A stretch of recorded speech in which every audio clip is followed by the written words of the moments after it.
میں نے کہا شہر قصبے گاؤں کچھ بھی نہیں ہو سکتے، میرا خیال ہے کہ یہ ان کے ٹھکانے ہیں۔ محسن نے کہا کیا یہ معلوم نہیں کیا جا سکتا کہ یہ ٹھکانے کہاں ہیں؟ میں نے کہا اس کے لیے خاصے بڑے نقشے کی ضرورت پڑے گی جس میں تمام چھوٹے بڑے شہر اور قصبے اور انہیں آپس میں ملانے والی سڑکیں دکھائی گئی ہوں گی، لیکن اسے بھی صرف اندازہ ہی کیا جا سکتا ہے، بالکل صحیح مقام کا پتہ چلانا تقریباً ناممکن ہے۔ ناممکن کیوں ہے؟ نقشہ سامنے ہو تو ہم دیکھ سکتے ہیں کہ کون سا دائرہ کس شہر یا قصبے کی جگہ بنایا گیا ہے۔ میں نے کہا نقشے میں ایک چیز ہوتی ہے، اسکیل، یعنی یہ کہ 1 سینٹی میٹر یا 1 انچ کتنے فاصلے کو ظاہر کرتا ہے۔ مثلاً 1 انچ اگر 300 میل کے برابر ہو تو 2 شہروں کا درمیانی فاصلہ معلوم کرنا کوئی مشکل کام نہیں، اور فاصلہ ہو تو یہ معلوم کیا جا سکتا ہے کہ بمبئی سے 1 انچ کے فاصلے پر شمال مغرب میں کون سا شہر یا قصبہ ہے، اور 3 انچ شمال مشرق میں کوئی نشان کس آبادی کو ظاہر کرتا ہے، ہمیں نہیں معلوم۔ اس ڈائری میں جو راستہ بتایا گیا ہے وہ کسی اسکیل کے مطابق ہے یا نہیں ہے، ہم یہ نہیں معلوم کر سکتے کہ وہ دائروں کے درمیان جو فرق دکھایا گیا ہے وہ اصل فاصلے کو ظاہر کرتا ہے۔ یہ تو بس کسی ڈرائیور کی رہنمائی کے لیے ہے کہ یہاں سے چل کر وہاں جانا ہے، ایک منزل سے دوسری منزل تک کس طرح پہنچنا ہے۔ غالب نے میری بات سب سے پہلے سمجھ لی، یہ بالکل ٹھیک ہے۔ قصبے شہر کا نام اس لیے درج نہیں کیا گیا کہ کسی کو راستے کا علم نہ ہو سکے۔ میں نے کہا ہاں، ہر دائرے پر ایک نام ہے، کسی شخص کا جو غالباً کوئی درمیانی آدمی ہے، رابطے کا ذریعہ ہے یا مال وصول کر کے آگے ترسیل کا ذمہ دار ہے۔ محسن نے کہا پھر تو یہ اہم چیز ہے۔ میں نے کہا اہم نہ ہوتی تو اس کی تلاش میں لوگ ہمارا تعاقب کرتے ہوئے کیوں آتے؟ یہ نوٹ بک غلطی سے گر گئی تھی، انہیں بعد میں پریشانی ہوئی کہ کہیں اہم معلومات ہمارے ہاتھ نہ لگ جائیں۔ مدھوسودن اور کیرتی کو قتل کرنے والے نوٹ بک کی تلاش میں واپس گئے، اور جب انہیں نوٹ بک نہیں ملی تو انہوں نے یہ سراغ لگانے کی کوشش کی کہ اسے کون لے جا سکتا ہے۔ جب مدھوسودن اور کیرتی کی لاش کے پاس ہماری موجودگی ثابت ہوئی تو انہوں نے ہمیں تلاش کیا، اور وہ اپنے مقصد میں کامیاب بھی ہو جاتے اگر ہم مرحوم چاچا کے چائے خانے کے پیچھے ان کے گھر میں چھپے ہوئے نہ ہوتے۔ رابعہ نے کہا پولیس کی وردی سے انہوں نے پورا فائدہ اٹھایا تھا۔ میں نے کہا بیس بدلنے کے لیے پولیس کی وردی اور اس وردی سے کوئی بہتر لباس نہیں۔ میں بھی اس نتیجے پر پہنچا ہوں، ایک تو پولیس ہر جگہ ہے اور وردی کسی سے بھی چھینی جا سکتی ہے، پھر یہ وردی پہن کے آدمی آسانی سے پولیس میں شامل ہو جاتا ہے اور کسی حد تک گم ہو جاتا ہے، وہ پبلک میں شامل نہیں رہتا، اور پولیس کے لیے یہ بہت مشکل ہو جاتا ہے کہ وہ اپنے ہی ساتھیوں پر شک کرے اور ان سب کو چیک کرنے لگے۔ آئندہ ہم بھی پولیس کے تعاون سے ہی کام چلائیں گے اور انہیں مزید بدنام کریں گے۔ محسن نے کہا نہ وہ بدنامی سے ڈرتے ہیں اور نہ انہیں بدنامی سے کوئی فرق پڑتا ہے۔ میں نے کہا کوے کو کیا ڈر کہ اس کے بدن پر کالک نہ لگ جائے؟ غالب نے ایک بہت پتے کی بات کی، اگر یہ نقشہ اور اس میں دیے گئے تمام اتنے ہی اہم ہیں تو اس کی ایک ایک نقل ہم سب کے پاس ہونی چاہیے تاکہ اصل گم ہو جائے یا چھین جائے تو فرق نہ پڑے۔ نازو نے کہا یہ میں نے کہا تھا۔ غالب نے خفت میں جلا کے کہا ہاں ہاں، ہر عقل کی بات جو میرے منہ سے نکلتی ہے تمہارے دماغ کی پیداوار ہوتی ہے، اپنا دماغ تو میں نے فرائی کر کے کھا لیا ہے اور تمہارے بھیجے سے کام چلا رہا ہوں۔ یعنی مس نازو کا دماغ فی الحال خالی ہے؟ ایک دم محسن بولا خالی دماغ شیطان کا ورک شاپ ہوتا ہے انگریزی محاورے کے مطابق۔ میں نے کہا اس لیے تو بھوت نظر آتے ہیں اسے۔ خبردار جو تو نے بھوت کو اپنا سسر کہا۔ محسن بولا میری بیوی کا باپ بھوت ہو یا جن، کسی کو کیا؟ غالب نے نازو کی طرف دیکھ کر کہا میں کسی بھوت کی بچی سے نہیں ڈرتا۔ اس مرتبہ غالب نہ بچ سکا، نازو نے اسے ہاتھ پکڑ کر بیٹھے بیٹھے کھینچا اور ایک جھٹکے سے اوپر اٹھا کے اپنے پیچھے پھینک دیا۔ اس سے پہلے کہ نازو مزید جارحانہ کارروائی کرتی محسن ان کے بیچ میں آ گیا۔ آخر یہ کیا غنڈہ گردی ہے مس نازو؟ ہمارا یار اپنے سسر کو بھوت کہتا ہے تو تم کیوں خفا ہوتی ہو؟ محسن نے ڈانٹ کر کہا سکندر کیوں نہیں کہتا اپنے سسر کو بھوت، تم کیوں نہیں کہتے؟ نازو نے لال پیلا ہو کر کہا اس لیے کہ میرا سسر بھوت نہیں تھا، وزارت خارجہ میں ڈپٹی سیکرٹری تھا۔ محسن نے کہا اب اگر وہ بھوت بننا چاہے تو کیا میں روک سکتا ہوں اسے؟ میں نے کہا اور سر سچ مچ بھوت بن کر سامنے آ جائے تب بھی میں اسے بھوت نہیں کہوں گا۔ پھر کیا کہو گے؟ غالب نے سوچ کر کہا میں اسے گوشت کہوں گا۔ میں نے متانت سے کہا۔ اس کے بعد رابعہ اور نازو احتجاجاً چادر میں منہ لپیٹ کر سو گئیں، لیکن مجھے پتا تھا کہ وہ جاگ رہی ہیں۔ میں محمد خان کی باتیں کرتا رہا۔ میں نے تفصیل سے اس کی شادی کے بارے میں بتایا اور کوثر کے نابینا والد کے کشف و کرامات کا ذکر کیا، جس نے ایک ڈاکو کو شرافت کی زندگی سے روشناس کرانے میں پہل کی تھی اور اس کے دل کے تاریک گوشوں کو روشنی کی پہلی کرن دی تھی۔ میں دن میں نیند پوری کر چکا تھا۔ غالب کو کچھ بے خوابی کی شکایت تھی۔ محسن اونگنے لگا تو میں نے اسے مشورہ دیا کہ وہ سو جائے، چلو ہم بھوتوں سے مل آئیں۔ میں نے تجویز پیش کی۔ عام طور پر وہ آدھی رات کے وقت ملتے ہیں، لیکن ہم ان سے ملیں گے کہاں؟ گھوم پھر کے دیکھتے ہیں اس ویرانے میں، شاید کہیں ملاقات ہو جائے۔ میں نے کہا چلو، ممکن ہے میرا سسر بھی مل جائے۔ غالب نے زور سے کہا تاکہ نازو بھی سن لے۔ نازو نے جانتے بوجھتے خراٹے لینے شروع کر دیے، یہ ظاہر کرنے کے لیے کہ وہ گہری نیند میں کچھ نہیں سن رہی۔ مل گیا تو کیا کہو گے؟ میں نے کہا کہوں گا کہ اپنی بیٹی کو سمجھا لو، ورنہ میں دماغ درست کرنا جانتا ہوں اور مجھے کوئی کمی بھی نہیں ہے لڑکیوں کی۔ میں نے کہا اس میں کیا شک ہے، اپنی وحیدہ رحمان ہے اور صوفیہ لورین ہے اور رانی ہے۔ نازو چادر کے اندر سب سن کے یقیناً بہت تاؤ کھا رہی ہوگی، مگر اس نے سوتا بن کے ہماری بک بک کا جواب نہ دینا بہتر سمجھا۔ تم بھی چلو گل، غالب نے ہنستے ہوئے کہا، بھوت دیکھنے؟ میں نہیں، یا آپ لوگ جائیں۔ گل کی حالت غیر ہونے لگی۔ میں یہیں ٹھیک ہوں۔ میں اور غالب باہر نکلے تو میں نے کہا میں بات کرنا چاہتا تھا شیلا کی۔ کل رات سے اب تک 24 گھنٹے گزر گئے ہیں۔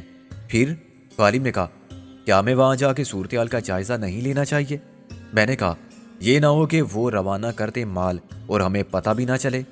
تمہیں راستہ یاد ہے کہ وہ کیا جگہ تھی؟ میں نے کہا راستہ تو بالکل ذہن میں نہیں، لیکن گودام تھے وہاں۔ گودام تو شہر کے ہر علاقے میں ہو سکتے ہیں، مشرق میں بھی ہو سکتے ہیں اور مغرب میں بھی۔ ہم دونوں پرانی حویلی کے بند کمروں میں جانگتے ہوئے چلتے گئے۔ محمد خان نے کہیں کہیں بلب لگوا دیے تھے، اس کے باوجود تاریکی جو اس عمارت کے در و دیوار سے کالک بن کے چمٹی ہوئی تھی دور نہیں ہوئی تھی۔ بیچ کی راہداری کی چھت شاید 20 فٹ بلند تھی اور اس پر بہت خوبصورت نقش و نگار والے ٹائل تھی، لیکن یہ ٹائل اکھڑ رہے تھے اور خالی جگہ اب کسی زخم کی طرح نظر آتی تھی جو وقت کے ہاتھوں نے اس تاریخی عمارت کے جسم پر لگا دیے تھے۔ دیواروں کا پلاسٹر بھی جگہ جگہ سے اکھڑ کر گر چکا تھا اور اس کے نیچے سے پرانی چھوٹی اینٹیں نظر آنے لگی تھیں۔ باتھ روم اور کچن کے راستے سے ہم باہر کی طرف آ گئے۔ میں نے کہا اگر وہ یوسف ثانی مل جاتا تو ہماری رہنمائی کر سکتا تھا۔ آخر وہ گیا کہاں؟ مجھے اس کے جانے کا بالکل پتہ نہیں چلا، یہاں تک کہ وہ ہمارے ساتھ ہی آیا تھا، بلکہ ہمیں وہی لے کر آیا تھا۔ اس کے بعد غائب، وہ آدمی نہیں چھلا ہوا ہے۔ غالب نے کہا کیا محمد خان واپس آئے گا؟ پتہ نہیں، اس نے کہا تھا کہ وہ حافظ جی سے بات کرے گا اور کھانا اپنی بیوی کے ساتھ کھائے گا، وہ بھی لے جا سکتا ہے ہمیں۔ میں نے کہا اس کا ساتھ ایک بہت بڑا سہارا ہوگا۔ ہاں، وہ اس ساری علاقے کو اچھی طرح جانتا ہے اور ایک عام آدمی کے مقابلے میں ایک ڈاکو خفیہ راستوں سے اور خفیہ مقامات سے زیادہ واقف ہوتا ہے۔ اسے اب ڈاکو مت کہو، غالب نے کہا۔ وہ ڈاکو تھا تو صحیح، اس کا تجربہ۔ بات کرتے ہوئے میں نے رک کر پیچھے دیکھا۔ غالب نے کہا یہ آواز تو نے سنی؟ میں نے کہا ہاں، چوڑیوں کی جھنکار، پائل کی کھنکار۔ میں نے ایک سایہ دیکھا جو تیزی سے پرانے درخت کے تنے کے پیچھے چھپ گیا۔ میں نے اونچی آواز میں کہا کون ہے؟ پھر غالب اور میں دوڑ کر ایک ساتھ درخت تک پہنچے، مگر وہاں کوئی بھی نہیں تھا۔ میں اسے فریب سماعت یا فریب نظر اس لیے نہیں سمجھ سکتا تھا کہ جو میں نے دیکھا تھا اور سنا تھا وہ غالب نے بھی دیکھا اور سنا تھا۔ یار یہ کیا چکر ہے؟ پرانی انڈین فلم محل شروع ہونے والی ہے کیا؟ غالب نے کہا۔ میں نے کہا ابھی مدھو بالا اچانک گانا گاتی ہوئی نمودار ہوگی، آئے گا آئے گا آنے والا۔ ہمارے پیچھے کوئی آہستہ سی ہنسا، یہ پرمتانت مردانہ ہنسی کی آواز تھی۔ پھر کسی نے کہا کیا زندگی فلم نہیں ہوتی؟ یا فلم میں حقیقی زندگی کی کوئی بات نہیں ہوتی؟ میں کچھ دیر تو ہکا بکا کھڑا رہا۔ ابھی چند سیکنڈ قبل وہاں کوئی بھی نہ تھا، جہاں بھی ایک شخص ہاتھ میں گول مٹھ والی چھڑی لیے کھڑا ہوا تھا۔ اس کے سر پر پگڑی تھی، اس نے دھوتی پر کوٹ پہن رکھا تھا اور قمیض کے ساتھ ٹائی باندھ رکھی تھی۔ اس حلیے کے لوگ تو بہت پرانی تصویروں میں نظر آتے تھے۔ وہ بھاری بھرکم آدمی اور اس کے چہرے کی مناسبت سے گول شیشوں والا چشمے کا فریم یقیناً چھوٹا تھا۔ وہ کلین شیو تھا، لیکن اس کی مونچھیں تلوار مارکا تھی۔ آپ کون ہیں؟ میں نے کہا، اور اس وقت یہاں کیا کر رہے ہیں؟ وہ آہستہ آہستہ آگے آیا۔ اصولاً تو یہ سوال کرنے کا حق مجھے حاصل ہے، کیونکہ میں اس حویلی کا مالک رائے بہادر پرشاد او بی ای ہوں۔ او بی ای کا مطلب سمجھتے ہو؟ جی order of the British employer, میں نے تن سے کہا۔ میں 4 سال برطانیہ میں رہ چکا ہوں۔ او آئی سی، شاید اس لیے تم جانتے ہو، ورنہ آج کل کے نوجوان عموماً گزرے ہوئے کل کی تاریخ کو اتنی اہمیت نہیں دیتے، وہ آنے والے کل میں زیادہ دلچسپی رکھتے ہیں۔ میں نے کہا رائے بہادر صاحب، کیا ایسا کرنا غلط ہے؟ بالکل غلط رویہ ہے یہ۔ آنے والے کل کی بنیاد گزرے ہوئے کل کے تجربے پر نہ ہو تو وہی ہوتا ہے جو اب ہو رہا ہے۔ روایات کی اہمیت ختم ہو جاتی ہے، وفاداری باقی نہیں رہتی، اولڈ از گولڈ والی بات لطیفہ بن جاتی ہے۔ رائے بہادر نے بڑے دکھ سے کہا، خدا آپ نے اپنے ماضی سے رشتہ توڑ دیا ہے۔ میں نے؟ رائے بہادر نے نفی میں سر ہلایا۔ اگر ایسا نہیں ہے تو پھر آپ نے اس حویلی میں رہنا کیوں چھوڑا؟ یقیناً آپ نے جدید طرز کا بنگلہ یا محل بنوا لیا ہوگا، جو ہو پر یا میرین ڈرائیو پر۔ میں نے کہا، حالانکہ آپ میری نظر سے دیکھیں تو جو حسن اس حویلی میں ہے۔ غالب نے کہا، کیا طرز تعمیر کی اس روایات کو آپ نے اپنے نئے محل میں برقرار رکھا ہے؟ رائے بہادر نے نفی میں سر ہلایا۔ پھر آپ نئی نسل کو کیا الزام دیتے ہیں اگر وہ روایات سے ہٹتے جا رہے ہیں؟ رائے بہادر نے کہا، کبھی کبھی میں یہی دیکھنے کے لیے آ جاتا ہوں کہ میرے ماضی کی یہ نشانی سلامت ہے یا نہیں۔ اکثر میں نے دیکھا کہ یہاں فقیر آوارہ گرد گھسے رہتے ہیں، 2 ٹکے کی عورتوں کو فٹ پاتھ سے اٹھا کر یہاں لے آتے ہیں۔ آپ پولیس کو کیوں نہیں بتاتے؟ چوکیدار سے باز پرس کیوں نہیں کرتے؟ غالب نے کہا، چوکیداری تو بدماشی کرتا ہے، 10 روپے لیتا ہے ان سے، مجھے معلوم ہے۔ دوسرا رکھوں گا تو وہ بھی یہی کرے گا، اور پولیس کو لانا بھی مشکل ہے۔ پولیس کے آنے سے پہلے تو بدماش بھاگ جاتے ہیں۔ تم نے دیکھا شراب کی کتنی خالی بوتلیں پڑی ہیں یہاں۔ ایک شرابی نے کسی عورت کو قتل بھی کر دیا تھا یہاں نشے میں، وہ بھی کوئی طوائفی تھی۔ دیکھیے ہم بہرحال شریف لوگ ہیں۔ میں نے کہا، رائے بہادر ہنسے، بھائی تم سے کچھ کہا میں نے؟ ہم چلے جائیں گے کل تک۔ غالب نے کہا، نہیں، رہو جب تک رہنا ہے۔ اگر کوئی جگہ نہیں ہے تمہارے پاس تو رہو، میں کون سا کرایہ مانگ رہا ہوں؟ میں نے تو بہت سے لوگوں کو بالکل مفت پیشکش کی کہ وہ یہاں اپنے خاندان کے ساتھ رہیں، اسے آباد کریں، اس کی حالت ٹھیک کریں، رنگ و روغن کرائیں۔ یہ تو ایسی جگہ ہے کہ راجے مہاراجے رہیں ٹھاٹھ سے، مگر کوئی نہیں آتا۔ کیوں نہیں آتا؟ بس وہمی لوگ ہیں، کہتے ہیں یہ جگہ آصف زدہ ہے تو نہیں مگر مشہور ہو گئی ہے۔ خود میرے بچے یہاں رہنے کو تیار نہیں۔ میں نے کہا، اتنے بچے ہیں آپ کے؟ انہوں نے کہا، آؤ ادھر بیٹھ کر باتیں کرتے ہیں، اور پھر ایک پرانے درخت کے گرد لگی ہوئی بینچ پر بیٹھ گئے۔ غالب نے موقع سے فائدہ اٹھاتے ہوئے میرے کان میں کہا، یہ بھوت ہے، حویلی کے اصل مالک کی روح۔ میں نے ساری لا کر اس کی تائید کی اور ہم اس کے ساتھ بیٹھ گئے۔ اس نے جیب میں سے سگریٹ کا ایک پیکٹ نکالا۔ پیو گے؟ میں نے کہا، ضرور، اور سگریٹ لے کر کہا، شکریہ۔ غالب نے کہا، میں سگریٹ نہیں پیتا۔ اچھا تو لو ٹافی کھاؤ، بچوں کے لیے میں کچھ نہ کچھ ضرور رکھتا ہوں اپنی جیب میں۔ انہوں نے دوسری جیب میں سے ٹافی نکالی۔ غالب نے کچھ جھینپ کر ٹافی لے لی، لیکن اسے منہ میں نہیں رکھا۔ بہت جلد یہاں ریزر بلیڈ بنانے کی فیکٹری قائم ہو جائے گی، رائے بہادر بدری پرشاد نے اداسی سے کہا۔ میں نے سگریٹ کے ایک کش لے کر کہا، بہت عمدہ سگریٹ ہے یہ، ہندوستانی تو نہیں لگتے۔ بلا شبہ ان کی خوشبو کمال کی تھی۔ وہ خوش ہوا، نہیں، بدیسی مال ہے۔ غالب نے کہا، اس کھنڈر کی جگہ بلیڈز کی فیکٹری بنانے پر آپ کو اعتراض ہے تو آپ منع کیوں نہیں کرتے تھے؟ اس نے بھر کے کہا، کون سنتا ہے اب میری؟ غالب نے کہا، ویسے بھی جب یہاں رہنے پر کوئی تیار نہیں تو اس جگہ کا کچھ استعمال تو ہوگا، ہر نقشے کوہن مٹ جاتا ہے بالآخر۔ اس نے تن سے کہا، پھر تو تاج محل کی جگہ بھی ایک دن کوئی الیکٹرونکس انڈسٹری قائم ہو جائے گی۔ غالب نے خفت سے کہا، مگر یہ تاج محل تو نہیں ہے، تمہارے لیے واقعی نہیں ہے۔ رائے بہادر نے خلا میں دیکھتے ہوئے دکھی لہجے میں کہا، میرے لیے ہے۔ میں نے ہمت سے کام لے کر کہا، وہی تو ممتاز محل کا مدفن ہے جس سے شاہ جہاں کو محبت تھی۔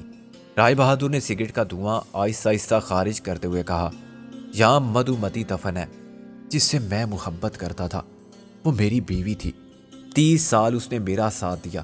غالب نے کہا، آئی ایم سوری رائے بہادر صاحب، میرا مطلب یہ تو نہیں تھا۔ اس نے سر ہلایا، فار گیٹ اٹ، میں اس سے ملنے آتا ہوں یہاں۔ اب میں چونکا اور بے اختیار سرک کر کچھ دور ہو گیا۔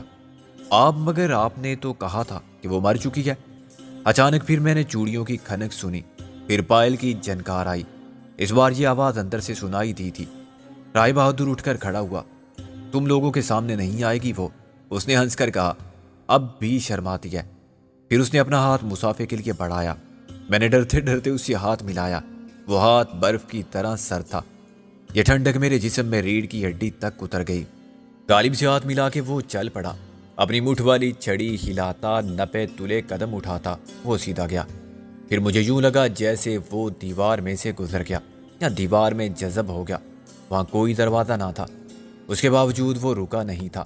لمحہ بھر پہلے وہ نظر آ رہا تھا اور اگلے پل وہ غائب ہو چکا تھا۔ شاید وہ آیا بھی ایسے ہی تھا کیونکہ ہم نے تو اسے اچانک دیکھا تھا۔ وہ اسی سم سے نمودار ہوا تھا۔ میں اور غالب ہکا بکا اور خوف زدہ کھڑے تھے اور مجھے ایسا لگتا تھا جیسے میرا جسم پتھر کا ہو گیا ہے۔